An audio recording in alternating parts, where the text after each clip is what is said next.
All right, welcome everyone to today's episode. We're diving deep into the world of grocery shopping, but hold on tight. We're not just covering the basics.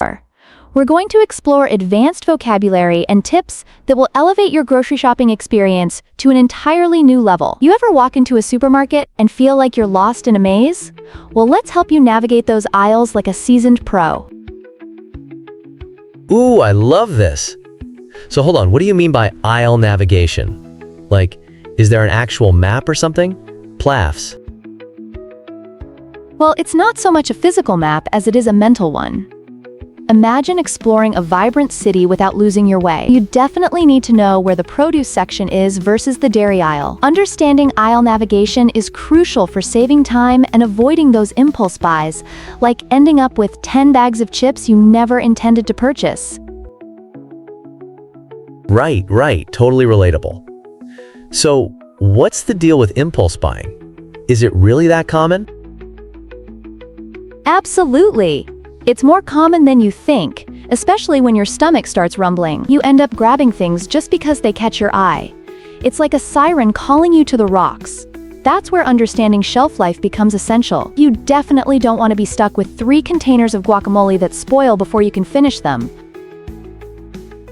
Oh wow, so there's actually a strategy behind this. Whew, you mentioned shelf life. What exactly do you mean by perishables versus non-perishables? Great question. Perishables are items that spoil quickly. Think fresh veggies or dairy products. Non-perishables, like canned goods or pasta, can sit on your shelf for months, sometimes even years.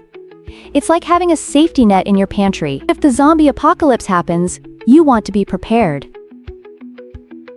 Zombies? That's a wild analogy. So do you really keep this stuff in mind while you're shopping? You absolutely need to. It's all about being strategic. For instance, knowing about bulk purchases can be quite beneficial. Buying in bulk often saves you money, but you need to ensure that you'll actually use those items before they expire. Oh, totally. I couldn't imagine buying a giant pack of lettuce. That would rot before I even finish it. Times laughs. Exactly.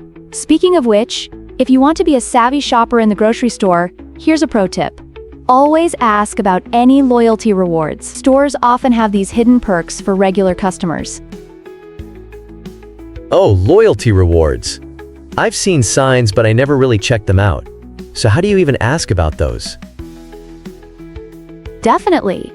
You could say something like, "Are there any unadvertised specials on these items?" Imagine walking out with your groceries and a handful of discounts. It's the polite detective work of shopping. Wow, I never thought of it that way. And what if they don't have what I need? How do I handle that? Then you pivot. Just ask, "Do you know if any of them are on promotion?" It's all about getting the most bang for your buck. Got it. So it's like negotiating. What if I realize I got overcharged at checkout? That's the perfect time to assert yourself. You could say, "I think I was overcharged for the Greek yogurt. The shelf price said $3.99, but it scanned as $5.49. Confidence is key here. Wow, I'm really getting pumped about this. I think I could be that savvy shopper now. You totally can. And remember, mastering small talk can enhance your shopping experience. For instance, commenting to the cashier about how long the checkout lines are, or asking for their favorite products. It's all about forming connections. Asterisk. Yes, this has been so eye-opening. I had no idea shopping could be so tactical. What other smart tips do you have? Stick to your grocery list to avoid those impulse purchases. This is solid gold. Additionally, always compare price per unit costs. While it may seem tedious, it can save you so much money in the long run. Whoa, so it's like being a detective on a budget. Exactly. You're not just shopping, you're transforming into a savvy consumer. So there you have it. You've got the vocabulary and the tips. Now go forth and shop like a pro. I'm stoked. Can't wait to share all this knowledge with my friends. Thanks for all the insights. You got it! Happy shopping, everyone! Welcome back, Deep Divers. Ready to unlock the secrets of the supermarket. We're going deep on this one, exploring the language, the tactics, all the hidden stuff that shapes our shopping experience. We've got some fascinating sources lined up, and I gotta say, I learned a ton just prepping for this deep dive. Oh yeah, anything surprise you? Well, I've always known about impulse buying, like who hasn't fallen for that candy bar at checkout? Classic. But I didn't realize there's a whole psychological term, loss aversion, that explains why it works. It's like we're so afraid of missing out on that sugar rush that we just grab it without thinking. Fascinating, right? Supermarkets are playing chess while we're playing checkers. Totally. And then there's all the lingo like shelf life, which, duh, I know what it means, but... That thinking about it strategically, right? Exactly. It's not just about avoiding expired milk. It's about planning your meals so you use up those perishables before they go bad. Less waste, more deliciousness. Now you're speaking my language. And of course, the age-old battle, generic versus brand name. I used to be a brand loyalist, but then I discovered the power of unit cost comparison. Oh yeah, that's a game changer. It's not about the sticker price. It's about breaking it down to the price per ounce or pound. Sometimes those generic options are way more bang for your buck. And it ties into so many other factors like loyalty rewards programs and even sustainable packaging. Some shoppers prioritize brands that align with their values, even if it costs a bit more. It's like every decision has these layers of complexity. I remember when I first started online grocery shopping. Oh, tell me about it. I went overboard with all the filters, organic, locally sourced, ended up with a cart full of fancy stuff I couldn't afford. Ouch. Expensive lesson learned.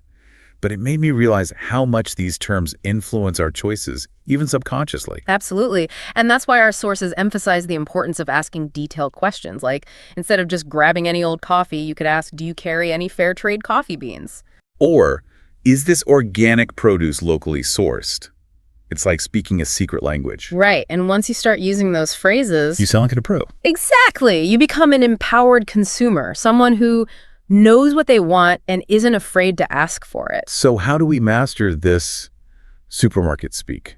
Well, there are some key phrases that can really up your game. And it's not just about sounding fancy. It's about getting what you want, right? Exactly. Like instead of just asking, is this on sale? Yeah. You could say, are there any unadvertised specials on these items? Ooh, sneaky. See? You're actively seeking out those hidden gems. You're not just a passive shopper anymore. You're a detective.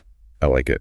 So what about when you're at checkout and the price is wrong? It's always so awkward. Oh, yeah, that's a classic supermarket scenario. But don't worry, our sources have got you covered. Give me the magic words. Instead of fumbling through an explanation, you can confidently say, excuse me, I notice a price discrepancy. The shelf tag listed this item as price, but it rang up as price. Bam! Perfect. You're stating the issue clearly, assertively, but respectfully.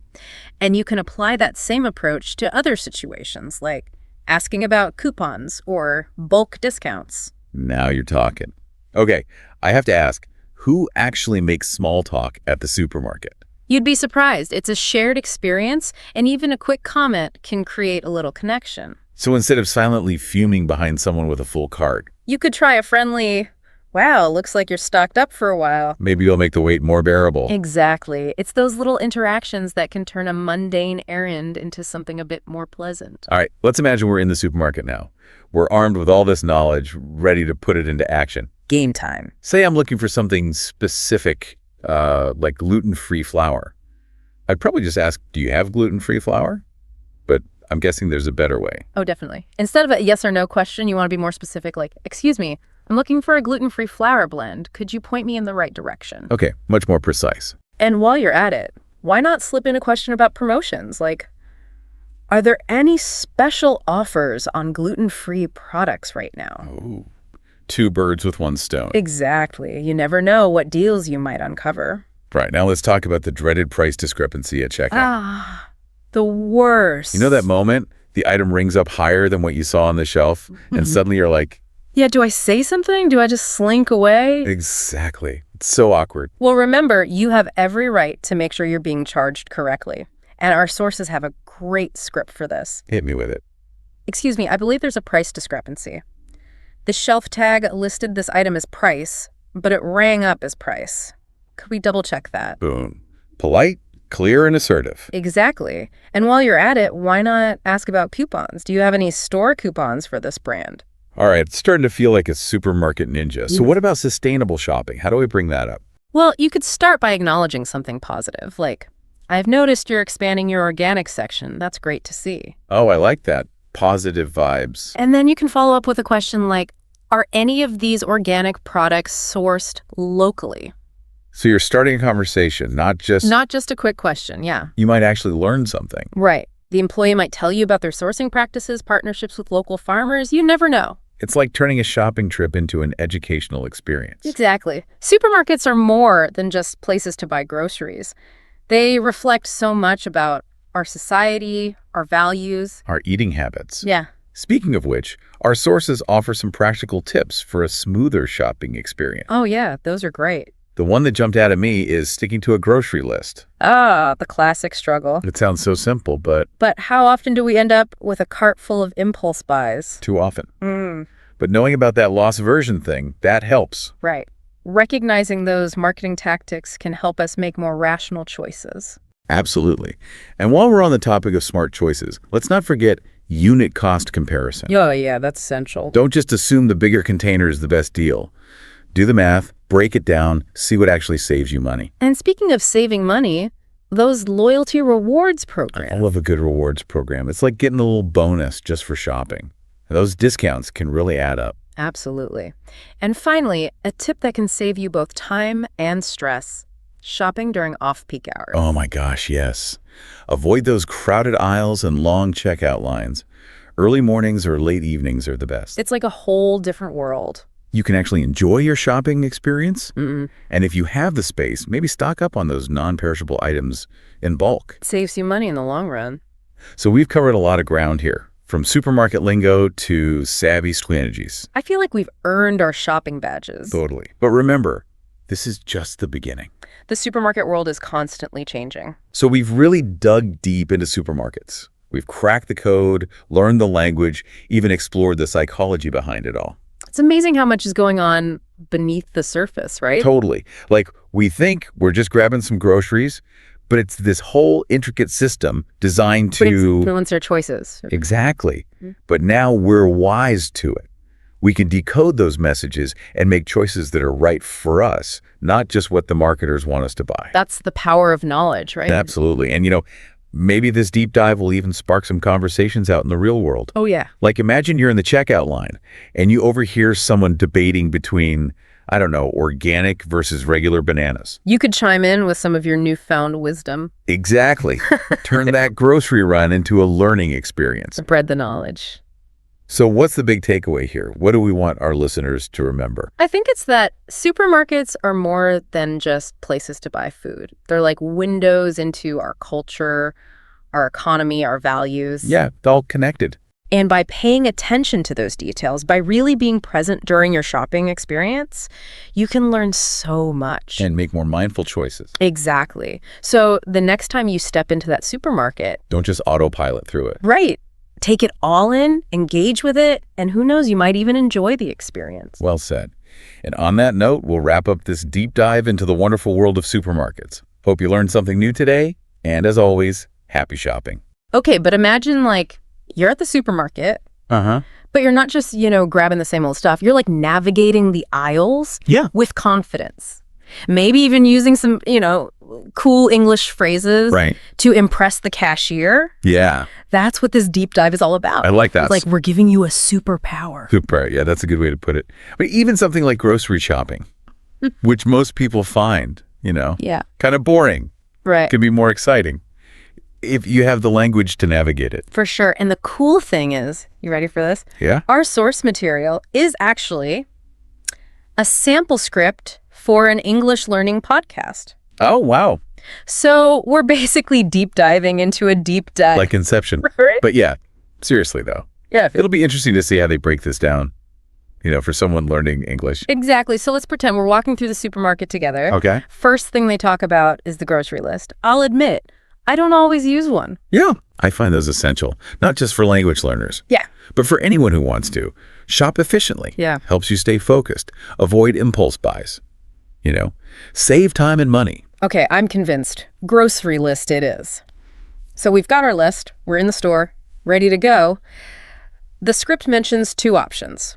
For shoppers who are in a hurry, self-checkout and the express lane. Yeah, choosing the right checkout can be key. Oh, for sure. Especially if you're in a rush. Or Self-checkout is great if you just have a few items. yeah, But for bigger shopping trips, the express lane can be a lifesaver. definitely. Now, speaking of strategic shopping, the script highlights the importance of knowing where to find things. Specifically, they talk about the organic section. Right. Which I guess might not be a familiar term for everyone. Yeah, organic food it's really popular now. So Yeah. most supermarkets have these dedicated sections. Right. Usually with produce, dairy, packaged goods. Yeah.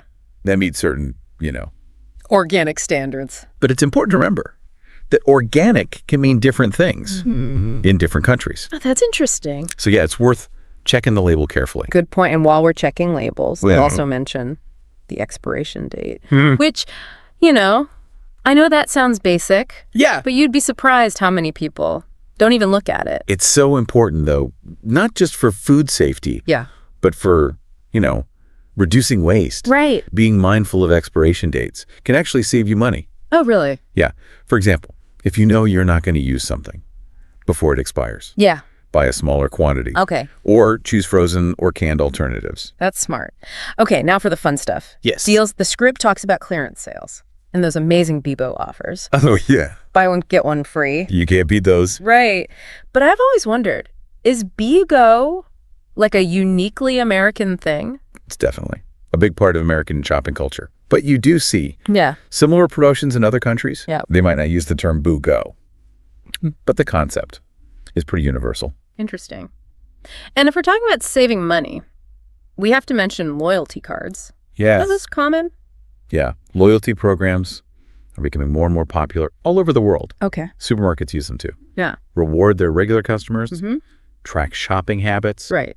and encourage you to Yeah. come back and shop again. It makes sense. So let's say we've made it through the store, navigated the organics section, snagged some awesome deals, and we're feeling pretty good about our English skills so far.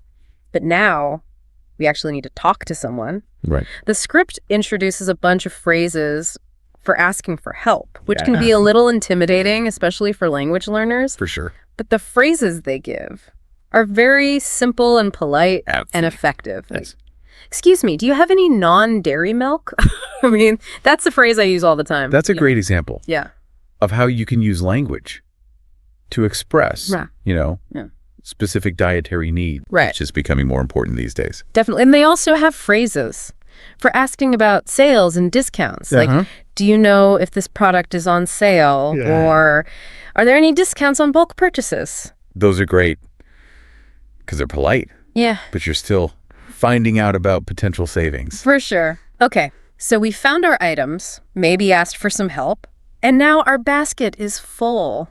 Ready for checkout. What kind of phrases do we need for this final stage? Well, they cover a lot of essential checkout phrases. Okay. Starting with the basics. Yeah. Like, can I pay with my credit card? Mm-hmm. Or do you accept digital payments? Which is important because, there are so many different payment options these days. Yeah. It's good to be prepared. It's not just about the payment methods, though. They also have phrases for specific situations. Okay. Like requesting cash back. Oh. Or if you think there's been like a pricing error. Right, like I think I was charged incorrectly. Can you check the price? I'll admit, sometimes I hesitate to say something if I think there's a mistake. But it is important to speak up. Yeah, it is. Yeah. And having, Yeah. a clear phrase like that Yeah, makes it so much easier. for sure. It's about being polite, but also confident. Right. And, Yeah. even if there isn't a mistake, just asking them to double check can give you peace of mind. Yeah, that's true. Okay, so payment is sorted. But before we leave, the script throws in a curveball.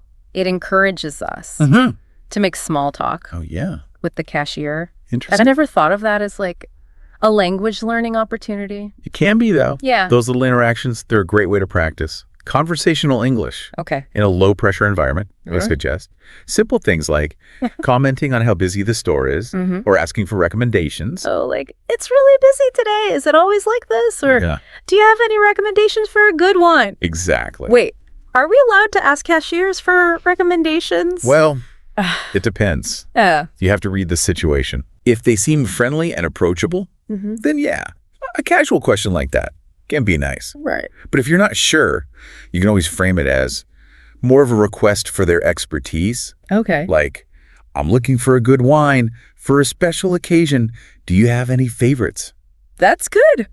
Okay. I'm convinced. Small talk, check, I have to say, I'm really impressed by how much thought they put into these phrases. Me too. It's very well structured. Yeah. And speaking of structure, the script actually includes some sample conversations Oh, cool. to show how these phrases might sound in real-life situations. I like that. You want to take a look? Yeah, let's eavesdrop on some supermarket dialogues. Yeah. The first one starts with a customer looking for gluten-free pasta. Okay. Finding specific dietary items can be tricky. Yeah, especially in a big supermarket. Yeah. But this conversation shows how a simple question can help you find exactly what you need. Right. And the staff member is so helpful. Not only do they point the customer in the right direction, but they also mention the organic section as a good place to look for specialty items. Yeah. That's why it's so important to have knowledgeable and helpful staff. Yeah, They can make the shopping experience so much smoother, for sure. especially for people with specific dietary needs. Absolutely. And then the customer takes the opportunity to also ask about dairy-free cheese. So they're like, getting all their questions answered at once. That's good. Efficient. Right. Making the most of the interaction. Okay, next conversation. This one takes us to the checkout, Right. which can be a little stressful, if you're feeling flustered or self-conscious about your English. Yeah. But this dialogue shows how to handle it with grace. I like that. It starts with the cashier's greeting. Hello. Did you find everything you needed? Nice. Very welcoming. Right. And the customer's response is perfect. Yes, thank you. Yeah. By the way, do you take Apple Pay? Perfect.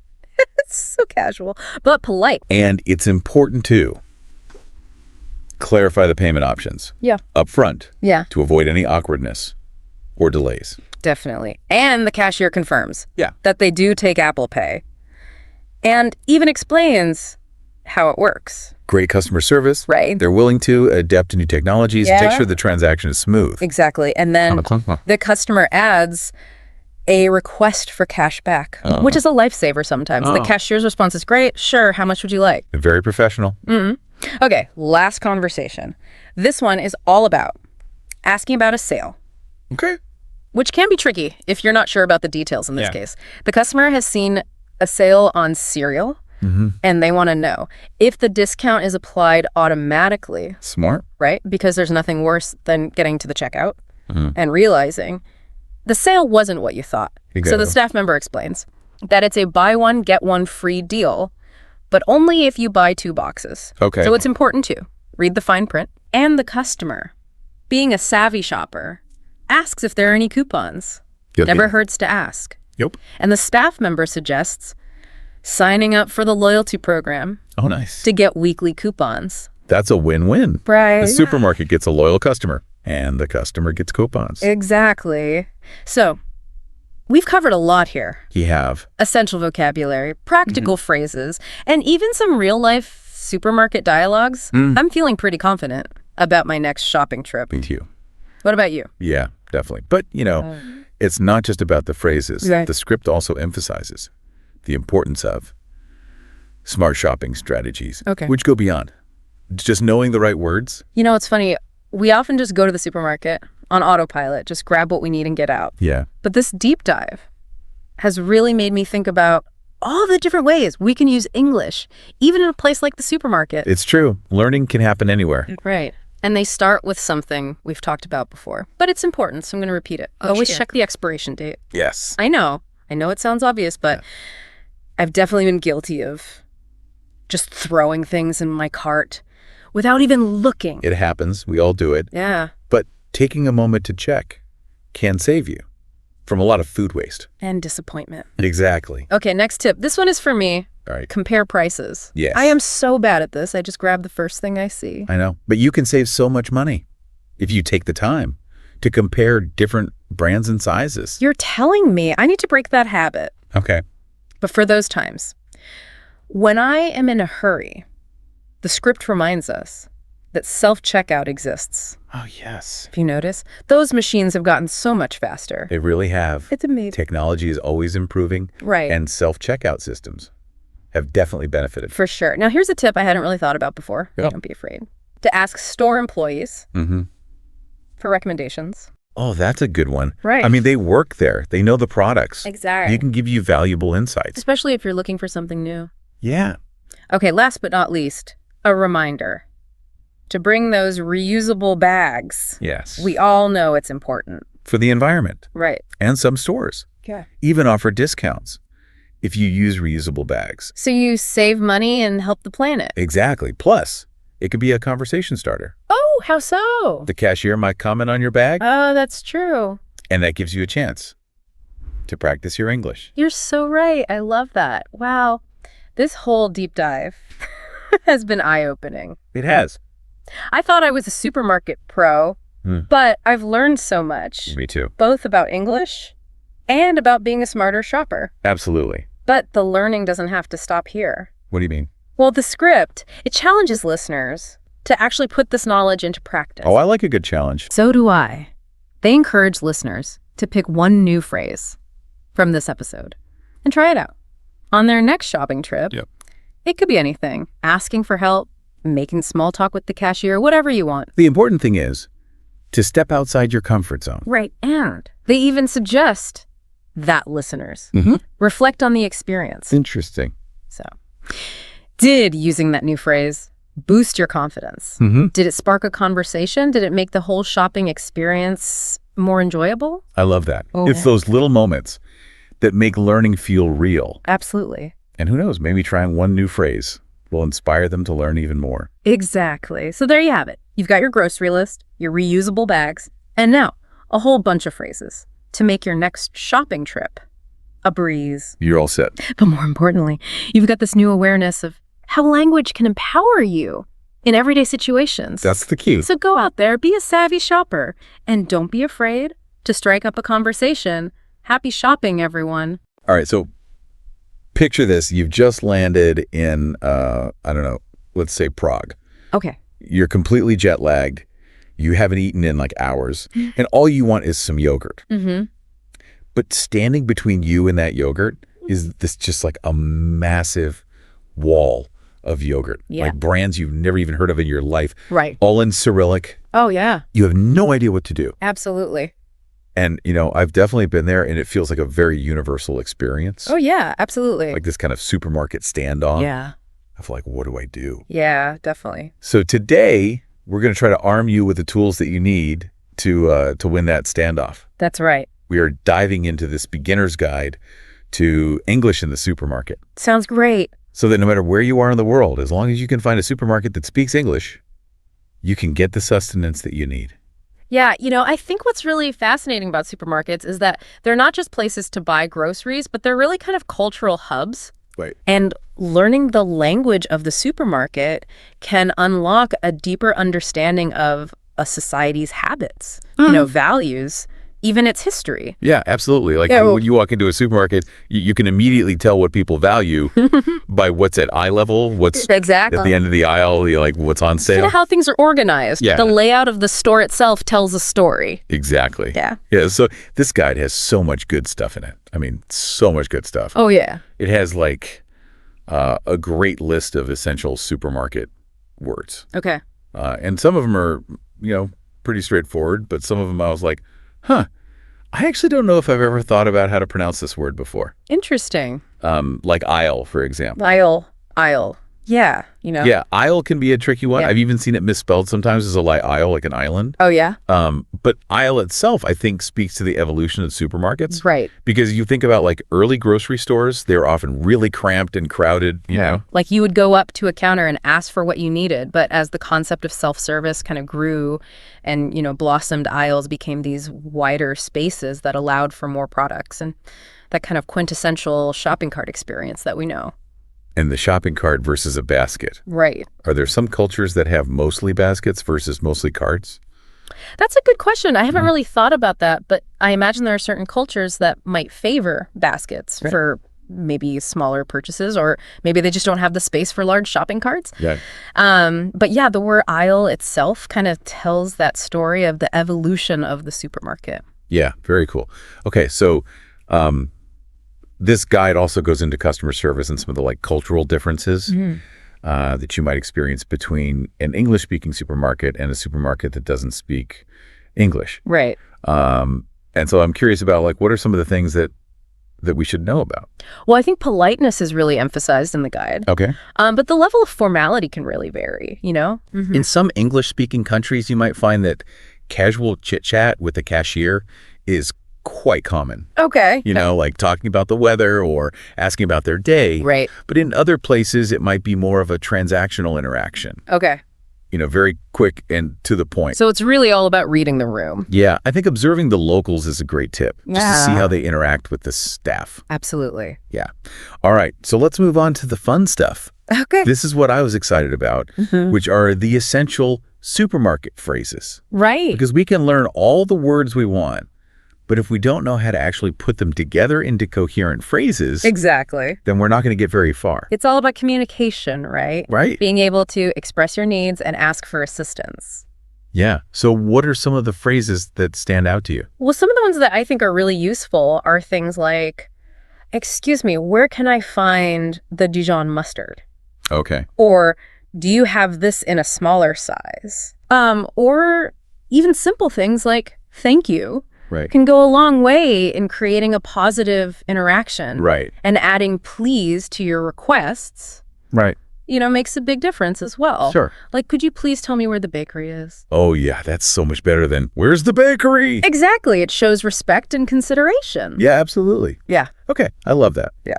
And then this guide also has some really great sample conversations. Yeah. That kind of put all these phrases into action. Right. So I thought it'd be fun to try one out. Yeah, let's do it. Okay. So let's say we're at the checkout and I've got all my groceries, you know, all scanned and ready to go. Okay. And I'll be the customer, you be the cashier. All right. Sounds good. Okay. So, hello, could I please have a bag and what's the total? That'll be $23.50 for you. Thanks. And could I get a receipt, please? Of course. Have a good one. Thanks, you too. Perfect. I already feel like I'm a better supermarket shopper. I know, right? Just communicating clearly and confidently makes the whole experience so much smoother. Absolutely. Yeah. Yeah. And it was so nice to say, could I please? Instead of just like, It's demanding. yeah, just like bag or receipt, you know? Give me a bag. Yeah. Yeah. Which I think is something that I'm probably guilty of doing from time to time, Yeah, I think we've all been there. especially when you're in a rush. Exactly. Okay. So, what about making a list? I'm terrible at this. The shopping list. Yeah. The crucial tool, Yeah. not only for avoiding those impulse buys, you know, Right. but also for just staying organized. Yeah. You know, thinking about what you need and organizing your shopping by supermarket sections. Right. So you're not like wandering aimlessly up and down the aisles. Yeah. And then ending up in the chip aisle when you were actually trying to go to the dairy aisle. Exactly. It can save you so much time. Yeah. Absolutely. And then the guide also mentioned checking dates, Oh, yes. which I'm also guilty of forgetting. It's important. I once grabbed a carton of milk Oh, no. without looking, and let's just say it did not end well. That's relatable. I think we've all had those moments where we've forgotten to check the date and ended up with something that's past its prime. Oh, yeah. But you know what the guide didn't mention is that in many English-speaking countries, you can actually often find discounted items that are close to their expiration date. Oh, that's a good tip. So if you're looking for a bargain, that's a great strategy. That is a great strategy. Okay, so we've learned so much about how to navigate the English-speaking supermarket. We have. We've got our phrases, we've got our tips, we're checking our dates, we're making our lists. We're ready. I think we're ready to win that standoff. I think so, too. But it also, you know, it occurs to me that, like, learning how to speak English in the supermarket is about so much more than just getting the groceries that you need. Absolutely. It's about feeling confident Right. and connected in a new cultural environment. Yeah, it's about feeling like you can navigate the world around you Right. and interact with people from different cultures. And even just like the little act of saying thank you or please It can make such a difference. It really can. It's those small gestures that show respect and build connections. Yeah, absolutely. Okay. So as we wrap up this deep dive, I want to leave you with a thought-provoking question. Okay, I like it. What can you learn about a society's values and priorities just by looking at its supermarket shelves? Ooh, that's a good one. What products are considered essential? How is food marketed and displayed? I love that. That's something to think about the next time you walk into a supermarket. It is. It really makes you think about the cultural significance of these spaces. Absolutely. Okay, well, we've armed you with the linguistic tools for a successful supermarket adventure. We have. Now go forth and shop with confidence. Happy shopping, everyone. And we'll catch you on our next deep dive. See you next time. Bye. Okay, but really think about it for a sec. How often are we all using words that kind of, sabotage what we're trying to say? Like little sneaky words making us sound less confident. It happens more than you think. And it's wild how these tiny words can really affect how people see us. Yeah. Especially at work, right? Totally. Which is why we're diving into this article, 11 words you should stop saying immediately. We're not just going to list them, though. We're breaking down why they're bad, and most importantly, giving you swaps so you can sound more powerful. Think of it like upgrading your communication one word at a time. First up, the word just. Ugh, I'm so guilty of this. You're writing an email and it's like, I just wanted to follow up, or just a quick question. Why does just make us sound so unsure? It's subtle, but just makes your request smaller, almost like you're apologizing for it. Imagine waiting to hear back about a project and you're like, I just wanted to follow up on the proposal. What's that say? Makes me sound hesitant, like I shouldn't even be asking. Right. But what if you just said, I'm following up on the proposal? It's tiny, but you sound way more confident taking charge. No more tiptoeing, you own it. Exactly. And that shift can change how your message lands big time. Okay, another tricky one.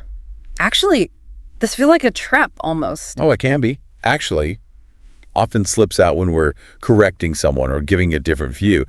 But imagine someone's like, actually, I think we should go a different way. How's that feel? Like they're shutting down my idea before even thinking about it? It can sound condescending, even if they just meant to add to the discussion.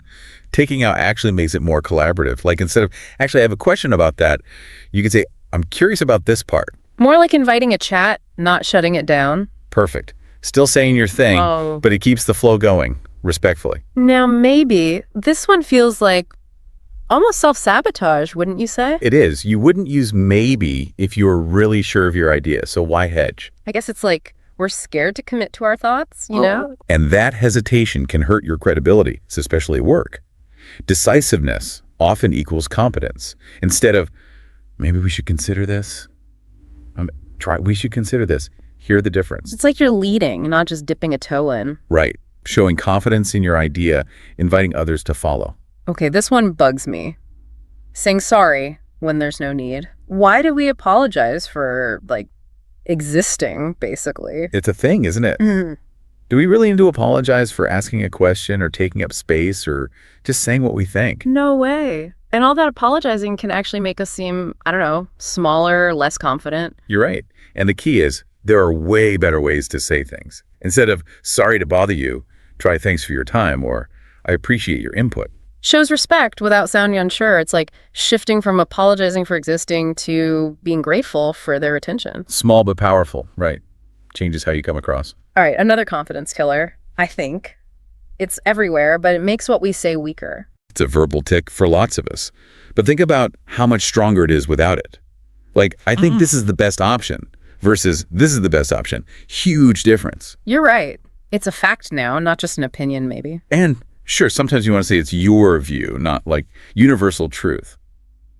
But even then, there are better ways. So instead of, I think, you could say, from my analysis, or based on what I've seen. Exactly. You're owning your view, but it's more, sophisticated. Like leveling up your communication, swapping out the wishy-washy stuff for strong, impactful language. And that's what this deep dive's about, right? Giving you the tools to communicate clearly, confidently, like you mean it. It's crazy, right? How even little changes to how we talk can make us, more confident overall. When we pick words that sound sure, it changes how others see us, but also how we see ourselves. That's like telling your own brain, hey, I got this. Totally. And speaking of believing in yourself, let's talk about can't. This one messes with us, keeps us from, doing our best. Oh, yeah, can't. It's so easy to just say, I can't do this, especially when something's hard. It's almost automatic, but it's a trap. When we say can't, we're basically stopping ourselves from growing, from changing. Like we're putting limits on ourselves before even trying. And honestly, we could do way more than we think we can. So what if instead of I can't, we say something, well, more powerful?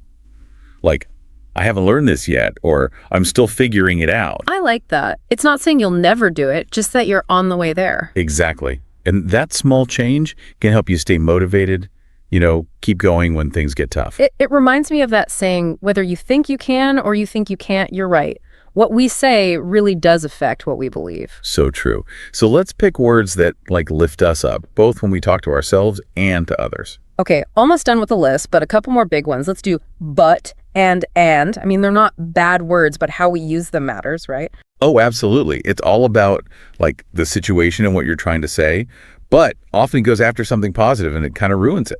It's like giving a compliment and then taking it back. You did great on that presentation, but I think you could have been more engaging. Oof. Exactly. The but erases the good stuff you just said. Yeah. Makes people feel, I don't know, discouraged. So what's better? And swap out the but for and it's way more constructive. Like, you did great on that presentation, and I think we can work together to make it even more engaging. You're not just criticizing, you're helping. It's about fixing things, not just pointing out what's wrong. And that's such a good attitude to have, right?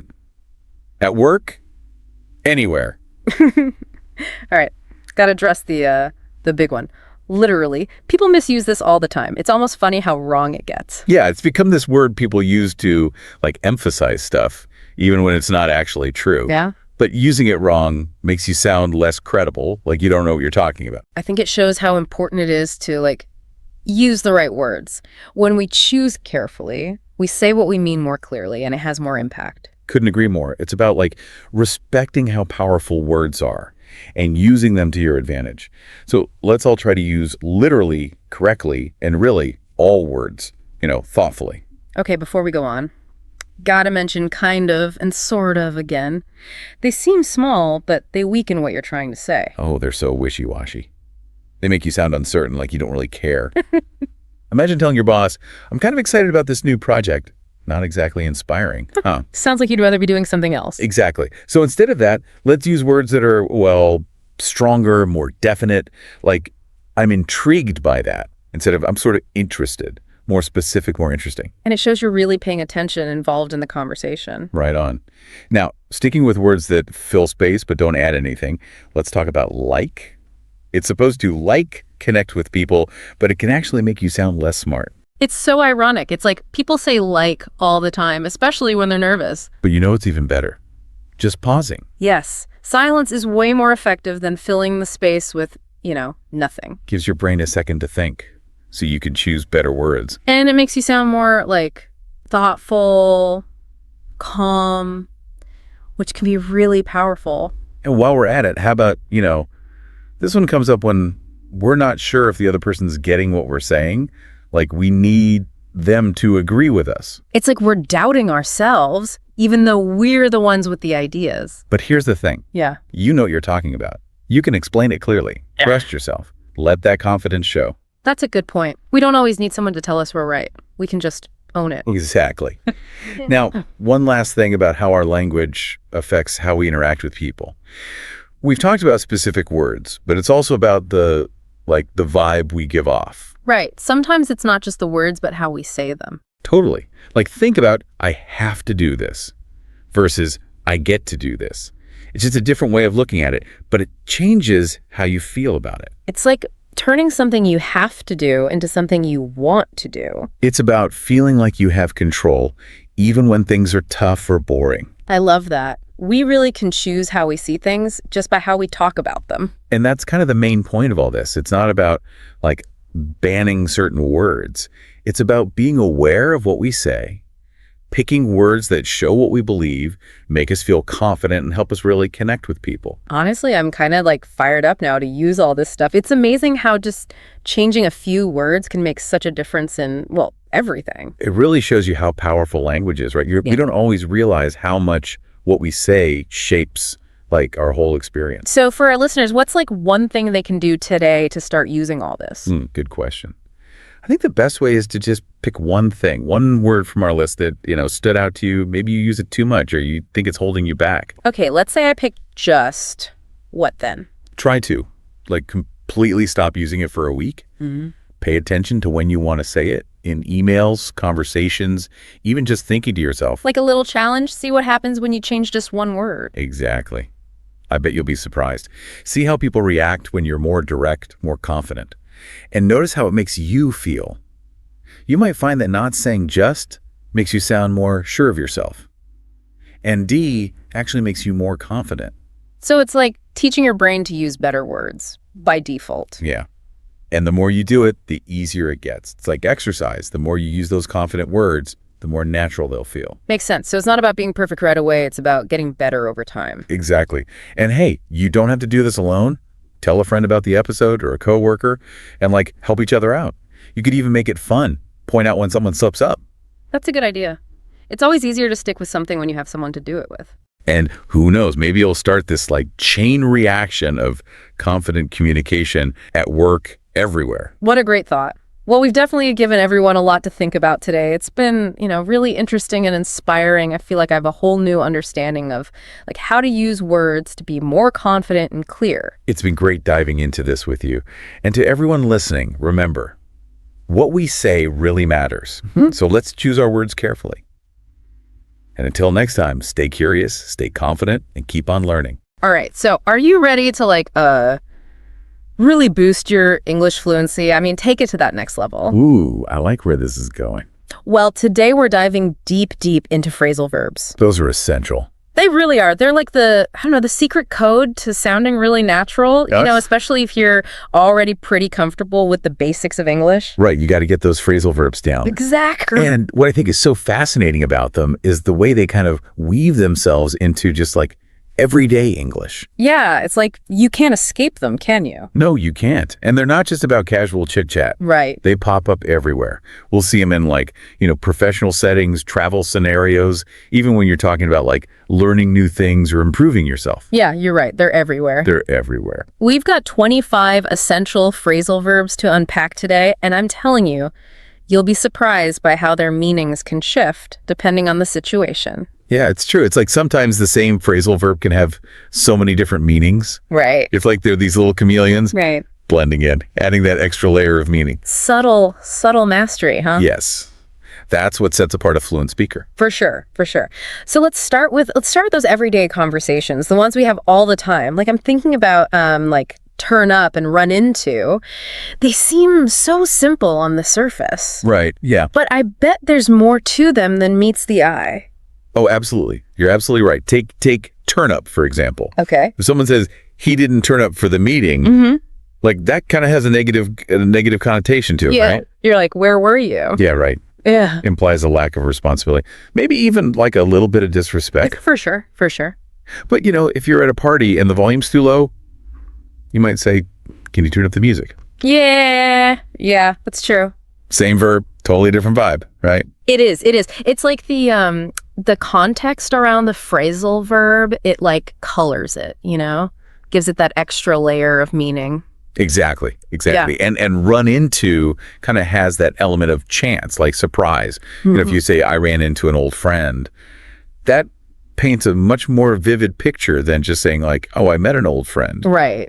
I see what you mean. Wouldn't you agree? Yeah, definitely. You can almost feel the surprise and joy in that encounter. Yeah.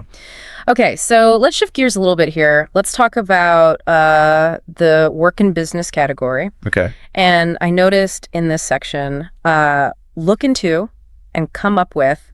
These are verbs you'd probably hear, in an office setting. Oh, absolutely, yeah. Maybe in a boardroom, who knows? Yeah, boardroom, meeting, these verbs are all about clarity and action in a professional setting. Right, being efficient. Efficient, yeah. If you say we need to look into this issue that sounds a lot more, proactive, it's more decisive than just saying we need to investigate.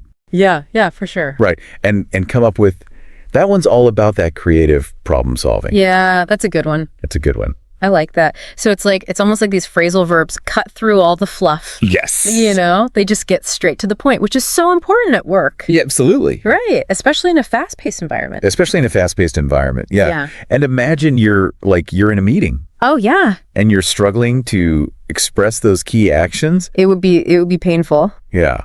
So mastering these, can make you a much more effective communicator at work. Yeah, definitely. Okay, so let's get ready to explore the world a little bit.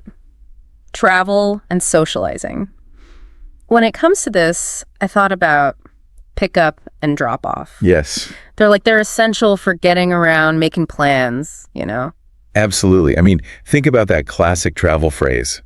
Can you pick me up from the airport? It's so common. It's so common. Yeah. It's direct. It's clear.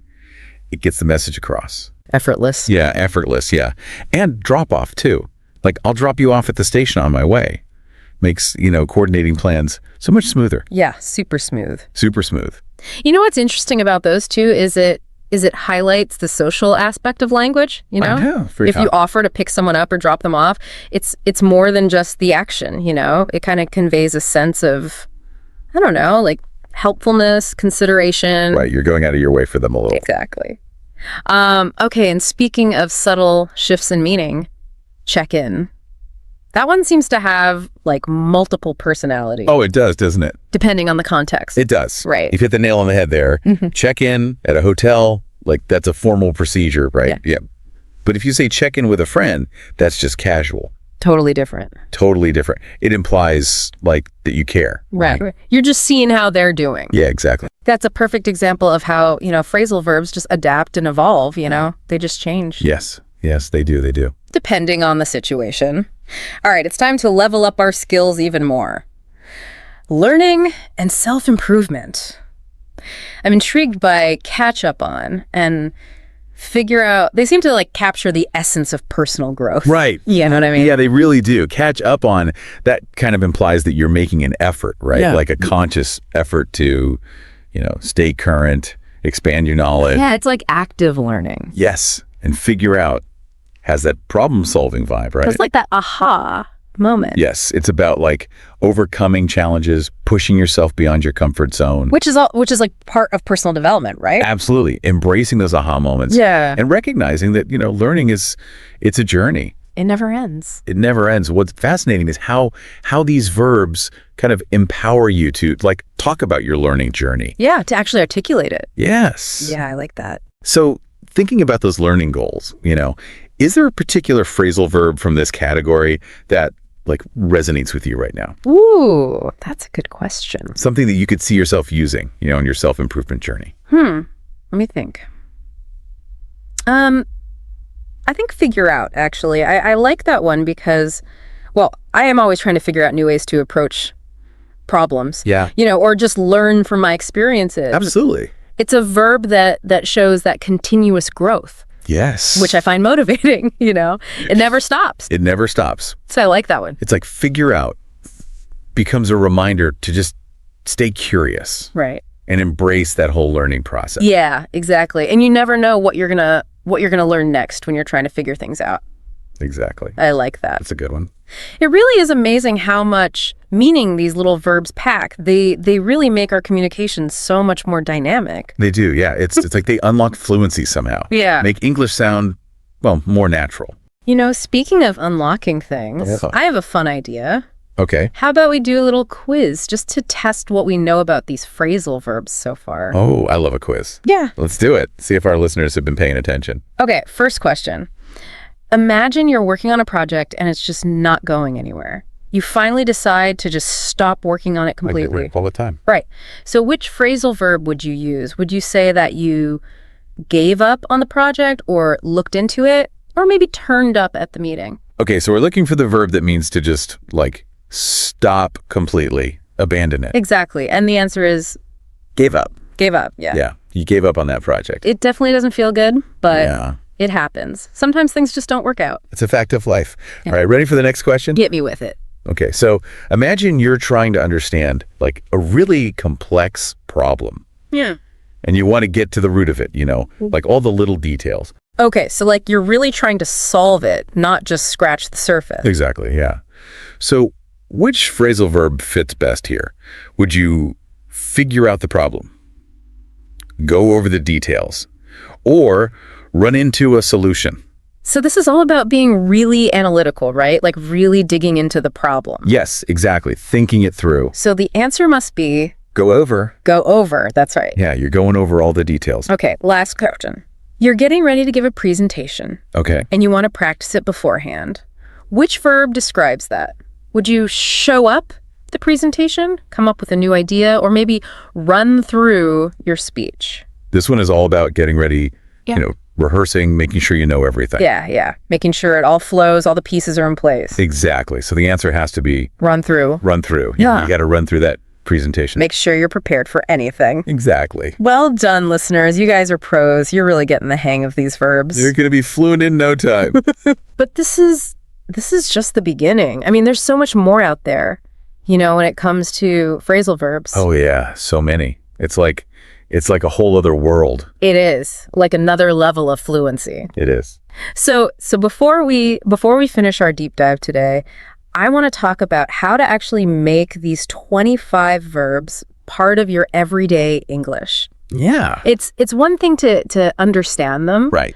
but how do you actually use them naturally, That's the real challenge. It's all about like bridging that gap between knowledge and actually applying it. Yeah. The good news is with phrasal verbs, like they're everywhere. Yeah. Just pay attention to how native speakers use them in conversations, in movies, and songs. Yeah, that's good advice. Like just be more aware. Be more aware. Yeah, you'll start to notice patterns and kind of pick up on the nuances. Yeah, it's like immersive learning, Exactly. And don't be afraid to experiment. Yeah. Try using these phrasal verbs in your own conversations. Oh, yeah, for sure. You might stumble a bit at first, Yeah, of course. but that's okay. That's all part of the learning process. Right, you're not going to get it perfect the first time. Exactly. Yeah.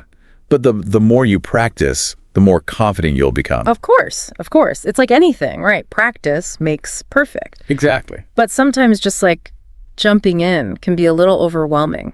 Yeah. Do you have any tips to make the learning process a bit more, organized? Oh, absolutely.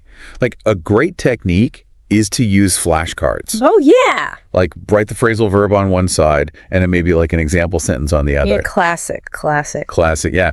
That way you're not just like memorizing the definition. You're actually seeing it in action. Right. You see how it works in a sentence. Exactly, yeah.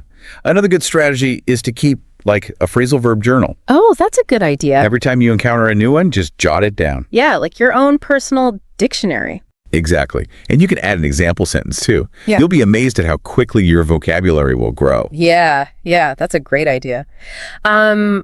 Before we wrap up completely, I'm just curious, do you have like a go-to phrasal verb? One that you just use all the time? Ooh, that's a good question. Yeah. I think mine would probably be break down. Oh, yeah. It's so versatile. Mm-hmm. You can break down a problem, you can break down a concept, you can even break down a wall. Yeah, it's true. It just means to like, analyze something, make it more simple, make it more manageable. Yeah, and it works in so many situations. I think that's what's so cool about phrasal verbs, right? Yeah. They're adaptable. Yes. And once you start using them, your English just sounds so much more natural. It really does. Yeah. So just remember, this deep dive, this is just the beginning. Yeah. Keep exploring, keep practicing, and most importantly, like, have fun with it. Yes. Learning should be fun. It should be fun, yeah. Yeah. The more you enjoy it, the more you'll learn. Absolutely. So as you go about your day-to-day, what phrasal verbs are you going to try to use? Yeah, good question. Will you brush up on your skills? Will you look out for some new opportunities? I might try to dream up a new adventure. Ooh, I like that one. The possibilities are endless. They are. It's been so fun diving into the world of phrasal verbs with you. It has been. Happy learning, everyone. And that's a wrap on our exploration of these fascinating little, bundles of words. We hope you feel inspired to embrace phrasal verbs, make them a part of your everyday English, because fluency is a journey, not a destination, right? And every step you take brings you closer to mastering this amazing language. Thanks for joining us.